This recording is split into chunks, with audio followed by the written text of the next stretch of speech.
बिस्मिल्लाहिर्रहमानिर्रहीम। अस्सलाम वालेकुम डियर स्टूडेंट्स। जैसा कि आप जानते हैं कि हमने प्रीवियस लेक्चर में कॉम्पटन इफेक्ट को डिस्कस किया था, जिसमें आपने ये ऑब्जर्व किया था कि जब एक फोटोन, जिसे आपने एक्सरे फोटोन कहा था, जब एक एक्सरे फोटोन किसी ग्रेफाइट टारगेट में लूजली बाउंड इलेक्ट्रॉन के साथ कोलाइड करता है या इंटरेक्ट करता है, तो फोटोन अपनी इंसिडेंट एनर्जी का कुछ हिस्सा इलेक्ट्रॉन में ट्रांसफर कर देता है और इलेक्ट्रॉन इस एनर्जी को एब्जॉर्ब करके एक डिफरेंट डायरेक्शन में स्कैटर हो जाता है और फोटोन ऑब्वियसली उसने अपनी कुछ एनर्जी इलेक्ट्रॉन को दे दी। अब जो उसके पास एनर्जी बच जाएगी वो इंसिडेंट एनर्जी के कंपैरेटिवली कम होगी। अब फोटोन इस रिमेनिंग लेस एनर्जी के साथ एक डिफरेंट डायरेक्शन में स्कैटर हो जाएगा। जब फोटोन एक लेस एनर्जी के साथ स्कैटर होता है तो उसकी वेवलेंथ ओरिजिनल वेवलेंथ के कंपैरेटिवली बिगर हो चुकी होती है। अब अगर हम उस इंसिडेंट वेवलेंथ ऑफ फोटोन और स्कैटर्ड फोटोन की जो वेवलेंथ है, इनका डिफरेंस फाइंड करें तो इस डिफरेंस से हमें पता चलता है change in wavelength of photon, और इस change in wavelength of photon को बोला जाता है कॉम्पटन शिफ्ट। आपने प्रीवियस लेक्चर में ऑब्जर्व किया था कि अगर फोटोन 0 डिग्री पर स्कैटर हो, 90 डिग्री पर स्कैटर हो या 180 डिग्री पर स्कैटर हो, तो उसमें आने वाला चेंज इन वेवलेंथ या जिसे आप कॉम्पटन शिफ्ट कहते हैं वो कितना होगा। और इस कैलकुलेशन में हमने जो फार्मूला यूज किया था delta lambda equals to h/m0c 1 minus cos theta, इस फार्मूला की डेरिवेशन को हमने प्रीवियस लेक्चर में डिस्कस नहीं किया था, लेकिन कुछ बच्चे बहुत क्यूरियस होते हैं, वो ये जानना चाहते हैं कि इस फार्मूला की डेरिवेशन किन स्टेप्स पर बेस्ड है। बेसिकली इसकी जो डेरिवेशन है वो बहुत लेंथी है, इसलिए इसको इतनी डिटेल में करवाया नहीं जाता, लेकिन आज मैं आपको इसकी सारी डेरिवेशन डिटेल में बताऊंगी ताकि वो बच्चे जो इसकी डेरिवेशन को समझना चाहते हैं वो इसको समझ सकें। इसकी डेरिवेशन को समझने से पहले इसकी डायग्राम को along x axis, along y axis detail में समझना जरूरी है, क्योंकि जब तक आपको डायग्राम समझ नहीं आएगी आप इसकी डेरिवेशन के स्टेप्स को फॉलो नहीं कर सकते। अब इसकी डायग्राम को समझने के लिए हमने ये एक लिया ग्रेफाइट टारगेट, जिसके अंदर हमने कंसिडर किया एक ही लूजली बाउंड इलेक्ट्रॉन को। ये हमारे पास है इंसिडेंट फोटोन। अब ये फोटोन जब इस टारगेट के साथ कोलाइड करेगा या इंटरेक्ट करेगा तो ये फोटोन जब इस लूजली बाउंड इलेक्ट्रॉन को हिट करेगा तो ये अपनी एनर्जी का कुछ हिस्सा इस इलेक्ट्रॉन में ट्रांसफर कर देगा, क्योंकि ये electron already loosely bound electron है। सो जैसे ही इसको फोटोन की एनर्जी मिलेगी तो ये इस एटम में से फ्री हो जाएगा और एक डायरेक्शन में स्कैटर हो जाएगा because of the incident photon energy. लेकिन इस फोटोन की सारी एनर्जी इस इलेक्ट्रॉन में ट्रांसफर नहीं होती, कुछ एनर्जी इस फोटोन के पास बच जाती है। ये अपनी उस बची हुई एनर्जी के साथ एक डिफरेंट डायरेक्शन में स्कैटर हो गया। अब क्या हुआ कि आपके पास इलेक्ट्रॉन का जो स्कैटरिंग डायरेक्शन है या रिकॉइल डायरेक्शन है, अगर वो ये हम इमेजिन करें और ये कहें कि ये इसका ओरिजिनल डायरेक्शन था which is along x axis, क्योंकि फोटोन भी देखें ओरिजिनली एक्स एक्सिस के अलोंग ही आ रहा है और इलेक्ट्रॉन इस वक्त ग्रेफाइट में बाउंड है। सो ये जो इसकी ओरिजिनल पोजीशन है इलेक्ट्रॉन की, ये उसके साथ फाई एंगल बनाता हुआ एक डिफरेंट डायरेक्शन में रिकॉइल हो गया या स्कैटर हो गया। जबकि फोटोन जो कि पहले अलोंग एक्स एक्सिस आ रहा था, जब उसने अपनी एनर्जी का कुछ हिस्सा इलेक्ट्रॉन को दिया तो वो भी एक डायरेक्शन में स्कैटर हो गया और उसका जो हमने स्कैटरिंग एंगल लिया है वो थीटा लिया है। अब इसमें आपके पास अगर आपने डेरिवेशन करनी है तो आपको दो लॉज यूज करने पड़ेंगे, एक law of conservation of energy और दूसरा law of conservation of momentum. क्योंकि एनर्जी स्केलर क्वांटिटी है, सो एनर्जी से रिलेटेड जब आप law of conservation of energy use करेंगे तो वो इजी होगा, क्योंकि वहां पर हमें डायरेक्शंस मेंशन नहीं करने पड़ते, क्योंकि स्केलर क्वांटिटीज का डायरेक्शन नहीं होता। सो पहले हम ये देखते हैं कि इस सिचुएशन में अगर इलेक्ट्रॉन इधर और फोटोन इस डायरेक्शन में स्कैटर हो रहा है और हमने law of conservation of energy implement करना है, तो बिफोर कोलिजन एनर्जी टोटल क्या है और आफ्टर कोलिजन इलेक्ट्रॉन और फोटोन की टोटल एनर्जी क्या है उसे डिस्कस करते हैं। अब यहाँ पर इलेक्ट्रॉन इनिशियली अपने टारगेट में बाउंड है एटम के साथ, सो इलेक्ट्रॉन की हम लेंगे रेस्ट मास एनर्जी, और उस रेस्ट मास एनर्जी की इक्वेशन आपने पढ़ी हुई है, दैट इज m0c²। सो इस इलेक्ट्रॉन की ये हो गई इनिशियल एनर्जी। अब फोटोन जो आ रहा है और इस टारगेट के साथ कोलाइड करेगा, उसकी जो इनिशियल एनर्जी है, जिस P स्टैंड्स फॉर फोटोन, तो EP means energy of photon, वो क्या होगी, HF। हमेशा फोटोन की एनर्जी के लिए आप प्लैंक्स एनर्जी इक्वेशन ही यूज करते हैं। सो ये आपके पास इंसिडेंट फोटोन की एनर्जी हो गई और ये आपके पास इलेक्ट्रॉन की ओरिजिनल एनर्जी होगी। जब कोलिजन हुआ तो फोटोन इस तरफ मूव हो गया। आप अगर नोट करें तो यहाँ पर जो फोटोन है उसकी वेवलेंथ, और इस जगह पर जब वो स्कैटर हो गया है तो वेवलेंथ इस जगह पर बिगर है और इस जगह पर शॉर्टर है, क्योंकि फोटोन की एनर्जी जब कम होती है तो वेवलेंथ इंक्रीज हो जाती है। यहाँ पर फोटोन की जो वेवलेंथ है वो अपनी ओरिजिनल वेवलेंथ के कंपैरेटिवली डिफरेंट है। सो इसका मतलब इस फोटोन की फ्रीक्वेंसी इस फोटोन के कंपैरेटिवली डिफरेंट होगी। सो जब हम एनर्जी ऑफ स्कैटर्ड फोटोन लिखेंगे तो फोटोन की जो स्कैटर्ड फोटोन है उसकी एनर्जी के लिए आप यूज करें EP डैश या EP प्राइम भी इसे बोलते हैं, तो ये किसके इक्वल होगा, HF प्राइम। और अगर आप स्कैटर्ड इलेक्ट्रॉन की एनर्जी लिखेंगे तो वो होगा mc², क्योंकि यहाँ हमने यूज किया था रेस्ट मास और अब इलेक्ट्रॉन मूव कर रहा है, सो आप रेस्ट मास यूज नहीं करेंगे, तो इक्वेशन बनेगी mc²। ये तो था आपके पास किस तरह अलग अलग, पहले आप देखेंगे कि एनर्जी की वैल्यूज क्या हैं इलेक्ट्रॉन की और फोटोन की। एनर्जी को ऑब्जर्व करना आसान है जब आप मोमेंटम को ऑब्जर्व करेंगे, और मोमेंटम एक वेक्टर क्वांटिटी है, सो इसको ऑब्जर्व करने के लिए आपको थोड़ा केयरफुली ऑब्जर्व करना पड़ेगा। इनिशियल मोमेंटम में कोई टेंशन नहीं है, इलेक्ट्रॉन आपका रेस्ट पर है, सो इसका इनिशियल मोमेंटम क्या होगा, 0, क्योंकि इसकी वेलोसिटी 0 है। फोटोन क्योंकि मूविंग पार्टिकल है, इसके मोमेंटम की इक्वेशन आपने पढ़ी है, P = HF/c। ये इक्वेशन कहाँ से आई थी, अगर आपको याद हो तो हमने एक लेक्चर में ये डिस्कस किया था कि एनर्जी की ये दो इक्वेशंस हैं। एनर्जी आप mc², ये आइंस्टाइन मास एनर्जी इक्वेशन है, और ये प्लैंक्स एनर्जी इक्वेशन है। अगर आप mc² और HF को कंपेयर करें तो इसमें से जो mc² का फैक्टर है, इसमें c के अगर आप 2 हिस्से कर दें तो ये क्या है, ये है मास इनटू वेलोसिटी, सो ये बन जाएगा pc। सो इसका मतलब mc² को आप pc which is momentum into speed of light ये भी लिख सकते हैं। सो जब आपने mc² को pc लिखा और c को आपने राइट हैंड साइड पर डिनोमिनेटर में शिफ्ट किया तो मोमेंटम की इक्वेशन बनी HF/c।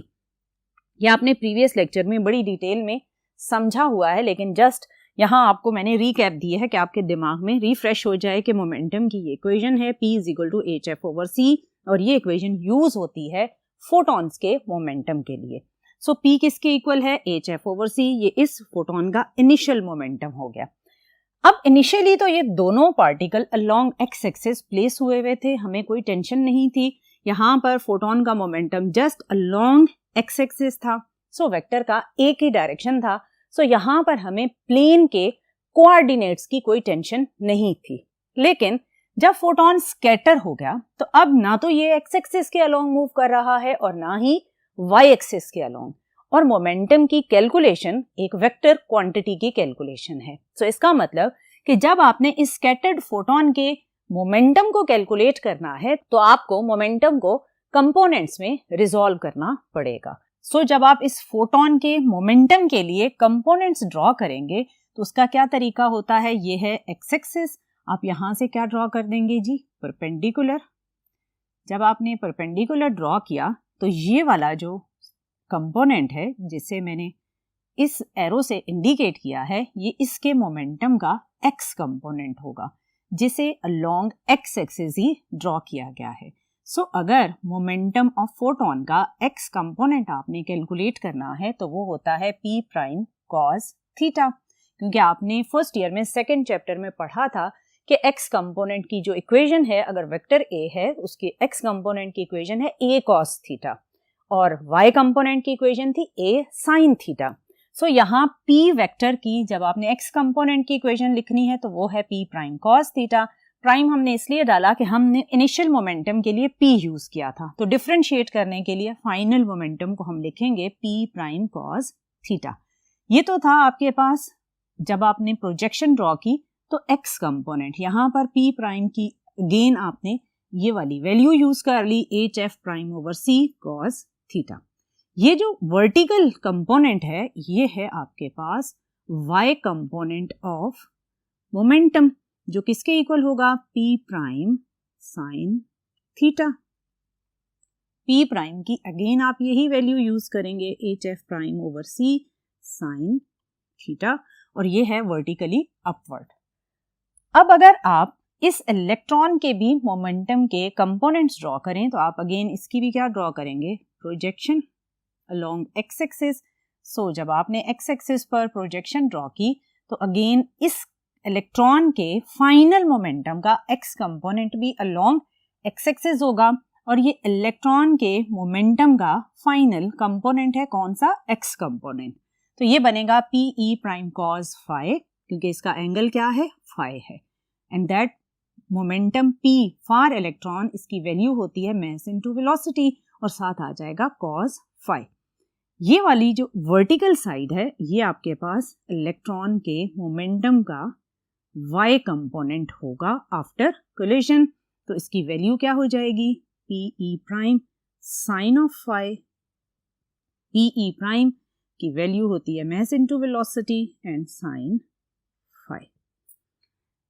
सो आपने ये सारी जो डायग्राम में along x axis along Y axis momentum के कंपोनेंट्स की वैल्यूज हैं, ये आपने बहुत ही केयरफुली पहले लिख लेनी है, क्योंकि जब आपने law of conservation of momentum use करना है तो फिर आपको पहले आफ्टर कोलिजन जो मोमेंटम की डेरिवेशन करनी पड़ेगी वो अलोंग एक्स एक्सिस हम अलग डेरिवेशन करेंगे और अलोंग वाई एक्सिस हम अलग डेरिवेशन करेंगे, क्योंकि दोनों डायरेक्शन में मोमेंटम के कंपोनेंट्स एग्जिस्ट कर रहे हैं। सो हमें दोनों डायरेक्शंस में मोमेंटम को सॉल्व करके फाइनल मोमेंटम की इक्वेशन बनानी पड़ेगी।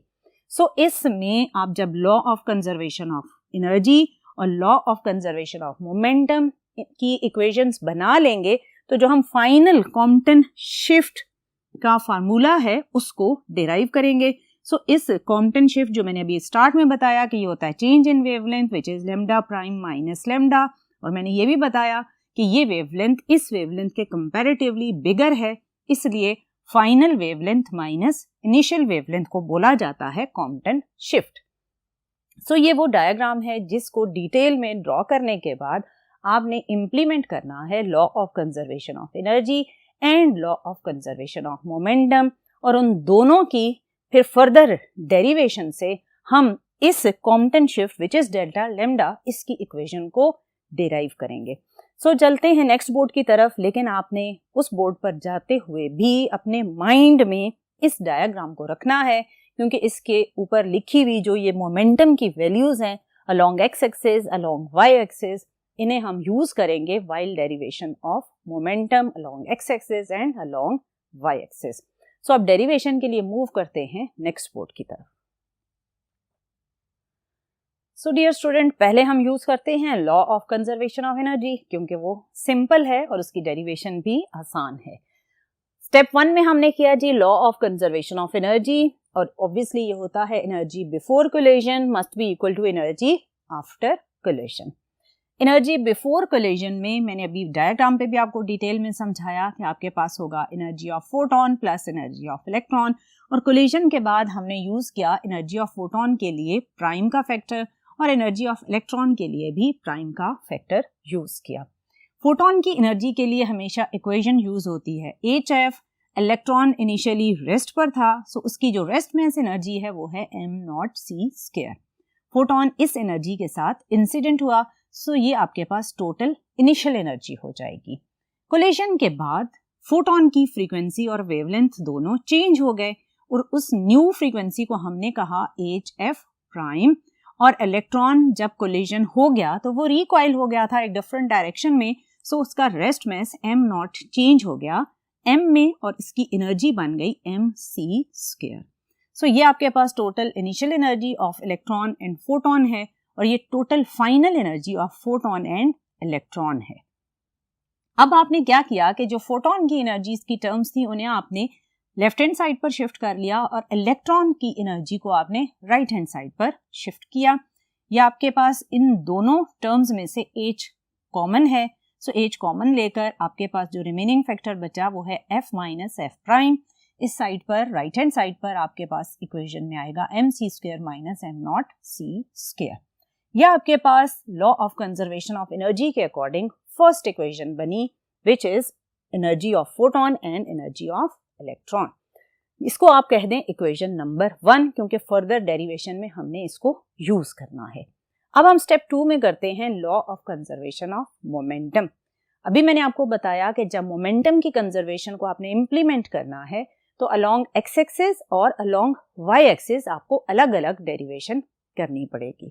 पहले हम करते हैं along x axis, momentum before collision and momentum after collision.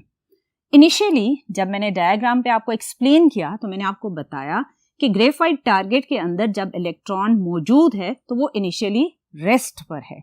अगर इलेक्ट्रॉन रेस्ट पर है तो उसकी वेलोसिटी क्या होगी? 0। सो उसका इनिशियल मोमेंटम क्या होगा? 0 होगा। सो मोमेंटम ऑफ इलेक्ट्रॉन जो कि है बिफोर कोलिजन यानी इनिशियल मोमेंटम वो क्या हो जाएगा? 0। और फोटोन एक एनर्जी कैरी करता हुआ मूव करता हुआ आ रहा था, सो उसके पास क्या होगा? मोमेंटम। और फोटोन के मोमेंटम की इक्वेशन भी मैंने आपको समझाई कि इनिशियली उसके पास जो मोमेंटम है दैट इज hf/c। सो जब आपने इनिशियल मोमेंटम लिखा तो इलेक्ट्रॉन का मोमेंटम 0 है और फोटोन का एग्जिस्ट करेगा। जब कोलिजन हो गया, अभी हम डिस्कस कर रहे थे अलोंग एक्स एक्सिस। सो डायग्राम में मैंने आपको समझाया कि जब स्कैटरिंग हो गई तो आपने इलेक्ट्रॉन और फोटोन दोनों के जब कंपोनेंट्स ड्रॉ किए तो x कंपोनेंट ऑफ फोटोन क्या है? p प्राइम cos थीटा और x component of electron momentum है p प्राइम cos phi। यहाँ आपने केयरफुली थीटा और फाई का ध्यान रखना है। सम टाइम बच्चे लिखते हुए फोटोन के मोमेंटम में फाई पुट कर देते हैं और इलेक्ट्रॉन के मोमेंटम में थीटा, और बाद में फिर जब वो इक्वेशन डिराइव करते हैं तो वहाँ वो परेशान हो जाते हैं, क्योंकि ऑब्वियसली जब एंगल का सिंबल आपने चेंज कर दिया तो फाइनल इक्वेशन में भी फिर चेंज होकर आएगा। सो आपके पास जब आपने p प्राइम की वैल्यू पुट करनी है तो ये होगा hf/c cos थीटा और इलेक्ट्रॉन का मोमेंटम होगा mv cos phi। अब यहाँ पर मैंने एक ही स्टेप में 2 काम किए हैं, और वो ये कि ये जो c है डिनोमिनेटर में, इसे खत्म करने के लिए मैंने इस इक्वेशन को थ्रू आउट c से मल्टीप्लाई किया। जब यहाँ c से मल्टीप्लाई किया तो c और c कैंसिल हो गया, क्या बच गया? hf। यहाँ पर भी जब मैंने c से मल्टीप्लाई किया c से कैंसिल हो गया, बचा क्या? hf' cos theta. जब मैंने यहाँ c से मल्टीप्लाई किया तो ये बनेगा mvc cos phi। और साथ ही मैंने ये किया कि ये टर्म जो राइट हैंड साइड पर है इसे मैंने लेफ्ट हैंड साइड पर शिफ्ट कर दिया। सो इक्वेशन फाइनली c के कैंसिल होने और इसके लेफ्ट हैंड साइड पर शिफ्ट होने से जो बनेगी वो है hf minus hf' cos theta equals to mvc cos phi। ये आपके पास अलोंग एक्स एक्सिस मोमेंटम की इक्वेशन बनी, इसे आपने इक्वेशन नंबर 2 कहा। अब हम सॉल्व करेंगे कि अलोंग वाई एक्सिस जो मोमेंटम के कंपोनेंट हैं before collision and after collision वो क्या हैं। अगर आपको डायग्राम याद है तो आपने ऑब्जर्व किया इनिशियली जब फोटोन इलेक्ट्रॉन को कोलाइड कर रहा है तो वाई एक्सिस पर कोई भी पार्टिकल इनिशियली मूव नहीं कर रहा। इलेक्ट्रॉन अपने ग्रेफाइट टारगेट में बाउंड है, रेस्ट पर है, अलोंग वाई एक्सिस कोई भी मूवमेंट नहीं है, और फोटोन भी अलोंग एक्स एक्सिस ही मूव करता हुआ आ रहा है, और फोटोन का कोई भी component along Y axis initially नहीं है। सो इनिशियली जब आपने momentum before collision along Y axis लिखना है तो ये 0 आएगा, क्योंकि इनिशियली ना तो फोटोन ना ही इलेक्ट्रॉन कोई भी पार्टिकल वाई एक्सिस पर मूव ही नहीं कर रहा। So initial momentum along Y axis is 0। लेकिन जब कोलिजन हो गया तो फिर इलेक्ट्रॉन का भी वाई कंपोनेंट है मोमेंटम का और फोटोन का भी है, और y कंपोनेंट में हमेशा साइन की टर्म आती है। ये आपके पास है y component of photon p prime sine theta, ये है इलेक्ट्रॉन का p prime sine phi. Momentum की अगेन हम वही इक्वेशन यूज करेंगे hf prime over c sine theta, और इलेक्ट्रॉन का मोमेंटम होता है mv साइन फाई। अब यहाँ मैंने नेगेटिव साइन क्यों पुट किया, उसकी वजह यह है कि अगर फोटोन का मोमेंटम अपवर्ड था अलोंग दिस y एक्सिस था तो इलेक्ट्रॉन का मोमेंटम डाउनवर्ड था। दोनों के मोमेंटम क्या है, ऑपोजिट डायरेक्शन में है। ऑपोजिट डायरेक्शन में है तो आप एक के मोमेंटम को पॉजिटिव लिखेंगे और एक के मोमेंटम को नेगेटिव लिखेंगे। मैंने इलेक्ट्रॉन के मोमेंटम को जो कि अलोंग नेगेटिव y एक्सिस है उसे माइनस mv साइन फाई लिखा है। अब यहाँ पर आपने नेक्स्ट जो स्टेप किया वो सिंपल ये है कि hf prime over c sine theta के साथ जो नेगेटिव टर्म है इसको आपने रीअरेंज कर लिया तो फाइनली इक्वेशन बनेगी hf prime sine theta is equal to mbc sine phi, और साथ ही इस राइट हैंड साइड को मैंने c से मल्टीप्लाई भी किया। जब c से मल्टीप्लाई किया तो ये c यहाँ जो c मल्टीप्लाई होगा उससे कैंसिल हो जाएगा और यहाँ आएगा माइनस mv साइन फाई। सो ये आपके पास मोमेंटम की अलोंग y एक्सिस इक्वेशन बनी। सो आपने जब x एक्सिस की इक्वेशन बनाई तो दैट इज इक्वेशन नंबर 2, और जब आपने y एक्सिस के अलोंग सॉल्व किया तो इक्वेशन बनी hf prime sine theta is equal to mvc sine phi. अब ये जो इक्वेशन 2 और 3 हैं, इन दोनों इक्वेशंस को आपने स्क्वायर करना है और ऐड करना है ताकि x और y एक्सिस के मोमेंटम कंबाइन हो सकें, क्योंकि जब तक आप इन दोनों मोमेंटम्स को कंबाइन नहीं करेंगे तो फाइनल इक्वेशन डिराइव नहीं हो सकती। सो इन दोनों इक्वेशंस को कंबाइन और सिंप्लीफाई करने के लिए आपने इन दोनों इक्वेशंस को पहले स्क्वायर करना है और फिर इन्हें ऐड करना है। और ऐड करते हुए ध्यान रखना है राइट हैंड साइड को आपने राइट हैंड साइड में ऐड करना है और लेफ्ट हैंड साइड को लेफ्ट हैंड साइड में ऐड करना है। कहीं आपने राइट हैंड साइड में लेफ्ट हैंड साइड ऐड कर दी तो आपकी डेरिवेशन सारी गलत हो जाएगी। So be careful while adding, same sides का पहले आप स्क्वायर करेंगे और सेम ही साइड्स को आपने ऐड भी करना है। सो इनको स्क्वायर और ऐड करने के लिए हम मूव करते हैं नेक्स्ट बोर्ड की तरफ। जी डियर स्टूडेंट, अब हम इक्वेशन 2 और 3 को स्क्वायर करेंगे और ऐड करेंगे। सो आपके पास इक्वेशन नंबर 2 की जो लेफ्ट हैंड साइड है hf minus hf prime cos theta उसे आपने स्क्वायर किया, प्लस आपके पास जो इक्वेशन 3 की लेफ्ट हैंड साइड है वो है hf प्राइम साइन थीटा, उसका स्क्वायर किया और ऐड कर दिया। सिमिलरली राइट हैंड साइड का भी आपने स्क्वायर किया और ऐड किया।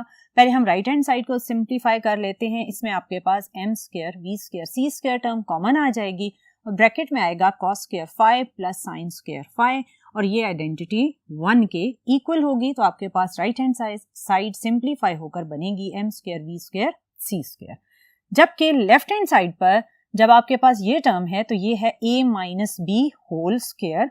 उसके अकॉर्डिंग आपने इसे ओपन किया तो ये है a square plus b square minus 2ab, और ये टर्म सिंपली आपने ओपन कर ली h square f prime square sine square theta. अब यहाँ पर cos स्क्वायर थीटा भी है और साइन स्क्वायर थीटा, और दोनों के साथ जो टर्म है वो कॉमन है। सो आपने इन दोनों टर्म्स में से h square f prime square common ले लिया। सो ब्रैकेट में आएगा cos square theta plus sine square theta, और आप जानते हैं कि ये अगेन 1 के इक्वल होगा। सो आपने h square f square plus h square f prime square, और ये किसके इक्वल है 1 के, सो इसके साथ 1 मल्टीप्लाई हो गया, minus 2h square f prime cos theta, और m square v square c square को आपने इस साइड पर लिखा। याद रखेंगे जब आप इक्वेशन 4 लिखेंगे तो m square v square c square को आप लेफ्ट हैंड साइड पर लिखें ताकि फर्दर डेरिवेशन में आपको कोई परेशानी ना हो। ये तो था कि मोमेंटम वाली दोनों इक्वेशंस को आपने पहले आपस में स्क्वायर और ऐड करके कंबाइन कर लिया ताकि x एक्सिस और y एक्सिस के इफेक्ट कंबाइन होकर एक इक्वेशन में आ जाएं। ये तो था मोमेंटम। अब देखते हैं कि जो हमने फर्स्ट इक्वेशन एनर्जी से रिलेटेड बनाई थी उसको फर्दर कैसे सिंप्लीफाई कर सकते हैं। From equation 1 which is energy equation, उसमें आपके पास लेफ्ट हैंड साइड पर है H F minus M prime equal to M C square minus M not C square. मैंने इसमें कोई भी चेंज नहीं किया, जो प्रीवियस बोर्ड पर मैंने इक्वेशन लिखी थी वो मैंने एज इट इज रिपीट कर दी है। इसमें आपके पास ये वाली टर्म आपने इस साइड पर शिफ्ट की तो बना mc square equals to 8f minus F prime plus m not c square. अब इस इक्वेशन की जो कि एनर्जी की इक्वेशन है, इसमें आपने करना है स्क्वायरिंग बोथ साइड्स। जब आपने दोनों साइड्स को स्क्वायर किया तो ये बनेगा m स्क्वायर और इसका आप स्क्वायर करेंगे तो ये बन जाएगा c पावर 4। और यहाँ पर अगेन जब आप राइट हैंड साइड को स्क्वायर करेंगे तो ये बनेगा a plus b whole square. So a square plus b square plus 2ab। So आपने सिंपल उसी a plus b whole square वाले फार्मूला से इसको ओपन कर दिया। अब इसमें फर्दर ये वाली जो टर्म है f minus F prime whole square, इसको भी आप a minus b whole square वाले फार्मूला से ओपन करेंगे तो ये बनेगा f square plus F prime square minus 2ab। बाकी जो टर्म्स हैं वो एज इट इज आपने लिख दी। अब इसमें a स्क्वायर को अब जो ब्रैकेट में ये 3 टर्म्स हैं उनके साथ मल्टीप्लाई करेंगे तो आपके पास ये फर्स्ट 3 टर्म्स आई और बाकी जो टर्म्स हैं m नॉट स्क्वायर c4 ये आपने एज इट इज ये दोनों टर्म्स लिख दी। आपने क्या किया, जो एनर्जी की इक्वेशन थी उससे पहले आपने थोड़ा रीअरेंज किया, फिर दोनों साइड्स का स्क्वायर किया तो आपके पास इक्वेशन नंबर 5 एनर्जी की बनी। ये क्या है, ये है x और y एक्सिस के अलोंग मोमेंटम की कंबाइंड इक्वेशन है विच इज इक्वेशन नंबर 4। और ये आपके पास है इक्वेशन नंबर 5 जो एनर्जी के कंबाइंड इफेक्ट्स की इक्वेशन है। अब आपने क्या करना है, क्योंकि आपने इन दोनों इक्वेशन यानी एनर्जी और मोमेंटम के कंबाइंड इफेक्ट से चेंज इन वेवलेंथ का फार्मूला डिराइव करना है, तो आप करेंगे इक्वेशन 5 में से इक्वेशन 4 को सब्ट्रैक्ट। सो इक्वेशन 5 और ये है इक्वेशन नंबर 4, इनकी जो लेफ्ट हैंड साइड्स हैं वो आपस में सब्ट्रैक्ट करेंगे और जो राइट हैंड साइड्स हैं उन्हें आपस में सब्ट्रैक्ट करेंगे। सो आपके पास इक्वेशन 5 की जो लेफ्ट हैंड साइड है वो है m स्क्वायर c4। ध्यान रखिएगा इक्वेशन 5 माइनस इक्वेशन 4 करना है। सो इक्वेशन 5 की जो टर्म्स हैं वो आप पहले लिखेंगे, m स्क्वायर c4 माइनस आपके पास ये है left hand side of equation number 4 m square v square c square. So आपने minus m square v square c square left hand side of equation 4 लिखी। इक्वेशन 4 और 5 की लेफ्ट हैंड साइड सिंपल है लेकिन राइट हैंड साइड में अच्छी खासी terms हैं, सो उन्हें लिखते हुए ध्यान से लिखना है। इक्वेशन 5 को पहले लिखना है राइट हैंड साइड में, तो ये आपने सारी टर्म्स कंप्लीटली रिपीट कर दी यहाँ तक आपके पास कौन सी इक्वेशन 5 की राइट हैंड साइड है। माइनस करना है आपने right hand side of equation number 4। सो जब आप माइनस कर रहे हैं तो इसका मतलब माइनस 8 स्क्वायर एफ स्क्वायर, ये प्लस है तो ये भी क्या हो जाएगा minus 8 square F prime square, और ये माइनस है तो ये क्या हो जाएगा, ये प्लस हो जाएगा, plus 2h square F prime cos theta. जब आपने ये सारी राइट हैंड साइड्स की टर्म्स लिख ली तो अब आपने क्या करना है कि जो लेफ्ट हैंड साइड है इसमें से आपने m स्क्वायर c4 वाला फैक्टर कॉमन लेना है। जब आप कॉमन लेंगे तो इसकी जगह पर तो एज इट इज 1 आ जाएगा, क्योंकि ये टर्म तो आपने पूरी बाहर कॉमन ले ली। ये जो टर्म्स हैं इनमें से m स्क्वायर कॉमन हो गया। अब आपने यहाँ c स्क्वायर है और आपने कॉमन क्या लिया है, c4। इसका मतलब ये है कि इस टर्म को आपने c स्क्वायर से मल्टीप्लाई किया था और डिवाइड किया था। जब c स्क्वायर से मल्टीप्लाई किया तो वो बना c पावर 4 और वो बाहर आ गया कॉमन, और जो आपने डिवाइड किया था c स्क्वायर वो एज इट इज अंदर रहा। सो m स्क्वायर c4 कॉमन हुआ तो रिमेनिंग क्या बचा, v square divided bye c square. So left hand side पर आपने ये टर्म कॉमन ली तो आपके पास ब्रैकेट में आया 1 minus v square over c square. Similarly right hand side पर भी आपने सिंप्लीफाई करने के लिए देखना है कि कौन सी ऐसी टर्म्स हैं जिनमें से आप कुछ कॉमन ले सकते हैं। एक ये टर्म है which is 2h square F prime, और दूसरी इसी तरह ये लास्ट वाली टर्म है which is 2h square F prime cos theta. इन दोनों टर्म्स में से आपने minus 2h square F prime common लिया तो ये टर्म क्या हो जाएगी, माइनस 2h स्क्वायर, क्योंकि कॉमन लिया है तो ये बन जाएगी +1, और ये है plus 2h square F prime cos theta. आपने माइनस के साथ कॉमन लिया हुआ है तो अंदर आ जाएगा माइनस कॉस थीटा। सो ये दोनों टर्म्स आपकी यूज हो गई इस जगह पर। बाकी जो आपके पास टर्म्स हैं उनमें से आप देखते हैं कि कैंसिल होती है कोई टर्म या नहीं। अगर आप ये टर्म देखें H square F prime square, ये प्लस में है, ये भी H square F square plus में है, ये दोनों टर्म्स हमें यहां पर नजर आ रही हैं। सो ये टर्म इसके साथ कैंसिल हो गई और ये इसके साथ कैंसिल हो गई क्योंकि दोनों ऑपोजिट साइंस के साथ हैं। अब जो आपके पास बाकी टर्म्स बची हैं वो एक तो ये बच गई और एक ये टर्म, सो ये आपने एज इट इज रिपीट कर दी। इनमें से कॉमन आ गया था, ये टर्म्स कैंसिल हो गई, ये दोनों टर्म्स एज इट इज बाकी बच गई।